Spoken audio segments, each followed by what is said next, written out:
एक गर्म दोपहर थी। एक बिल्ली अपने छोटे से बच्चे के साथ नदी किनारे टहल रही थी। पास ही एक पुराना लकड़ी का पुल था जो नदी के ऊपर बना था।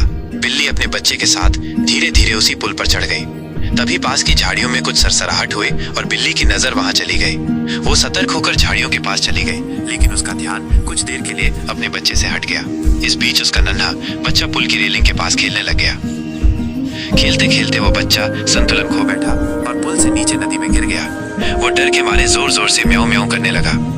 बिल्ली ने जैसे ही उसकी चीख सुनी, वो दौड़ती हुई पुल के किनारे पहुंची और घबराकर जोर जोर से रोने लगी। नदी के गंदले पानी में से एक बड़ा सांप बच्चे की ओर रेंगता हुआ आने लगा। दूसरी ओर पेड़ों से एक शरारती बंदर भी नदी में कूद पड़ा, शायद खेलने के इरादे से, लेकिन वो अब खतरा बन चुका था। तभी नदी के अंदर से अचानक एक जल बिल्ली, पानी में रहने वाली रहस्यमयी बिल्ली बाहर आई। उसकी चाल तेज और आंखें चमकदार थी। उसने तुरंत बच्चे को अपने पंजों से पकड़ा और सांप और बंदर से पहले उसे अपने साथ नीचे खींच लिया। बिल्ली माँ ऊपर पुल से चीख रही थी, लेकिन जल बिल्ली ने बिना किसी को बताए चुपचाप बच्चे को नदी के दूसरी ओर के किनारे सुरक्षित पहुंचा दिया।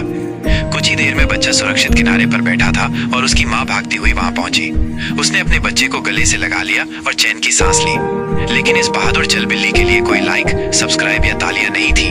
वो चुपचाप फिर से नदी की गहराइयों में लौट गई, एक अनजानी हीरो की तरह।